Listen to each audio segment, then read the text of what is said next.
Let's go eat at a French-inspired Japanese restaurant called Bonin. We're celebrating our friend Steven's birthday, so we're going to try someplace new. The restaurant is located in the Mission District of San Francisco, and it looks like a small family-owned establishment. They do small plates, drinks, and home-style dishes. We got there around 6 p.m. and there's already a bunch of people there. All the tables were taken, so we got on the wait list and stood outside to wait for a bit. But luckily, we didn't have to wait too long for a table because after about 20 minutes, we were seated inside. They have a very small menu, which makes it easy to choose what to order. I'll be honest, I wasn't very impressed by the selection, but I'm biased because I like to cook Asian food at home a lot, so I practically make all the menu items regularly at home, like the gyudon, the katsu curry, the magura bowl, pot stickers, onigiri, they just all sounded really basic to me. I ended up ordering the mentaiko spaghetti and a glass of their plum wine. The drinks came out first, and the wine was lovely. It was light, it was sweet, it was refreshingly chilled. And then my friends tried their beer and sake, and they said those were good too. Then came out the chicken karaage. We ordered two of these for the table. These were pretty good, although not the best I've ever had, but they were crispy on the outside and juicy on the inside. And although it looked kind of burnt and dark on the outside, like, I don't know, they fried it too long, it was tasty. And I thought the mayo-based sauce it came with was great also. I'd probably give this a 7 out of 10. Then came our entrees. Three of us ordered the mentaiko spaghetti. First impressions were that it looked very simple. It really was just the spaghetti tossed with cured cod roe mix, seaweed, shiso leaf, and a creamy buttery sauce.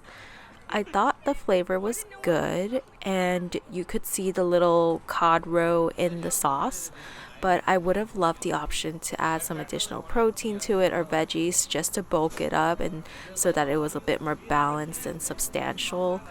For $17, I did have higher expectations. The portion was on the smaller side, and to me, it wasn't anything, amazing. And I probably wouldn't order it again. My friends thought it was too salty, and I do agree with that. Alexis and Anthony ordered the katsu curry and the gyudon, and Eric ordered the champignon pasta, which was filled with mushrooms. We more or less finished everything we ordered, and when the bill came around, they gave us these pocky sticks as a dessert.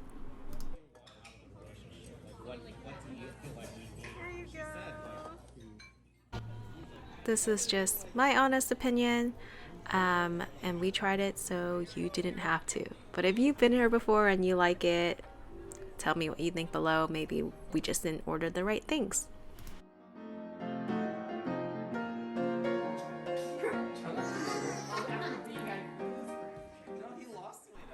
And then after dinner, we headed over to Steven's place to cut the cake and also say hi to his cat, Mr. Sesame.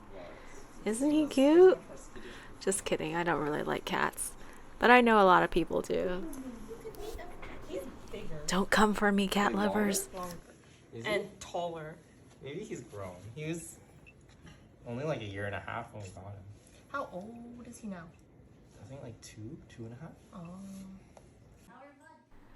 Steven has also been making his own plum wine, as you can see in these jars, and Eric and Kelly were brave enough to try it.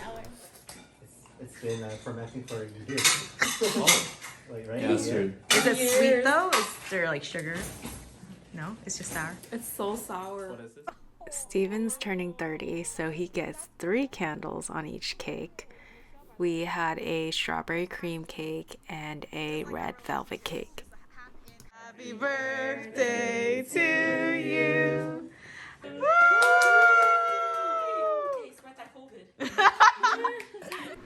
And then after cutting the cake, Steven breaks out this new game he bought called Wavelength, which none of us have ever heard of before, but it's really easy to play. It's great for parties, it's fast-paced, easy to learn.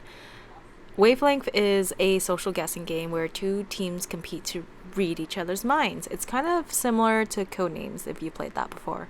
So teams take turns rotating a dial to where they think a target is located along a spectrum that's hidden behind this blue screen. And one player from the active team, called the sidekick, knows where the target is, but can only give a clue on the spectrum between two opposing concepts like sweet or salty that you get on a card.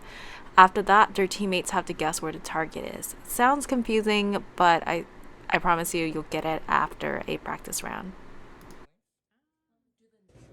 Oh, I got it. So the topic is, but is it good? Oh, okay. The topic is boring hobby or interesting hobby. Okay. Okay.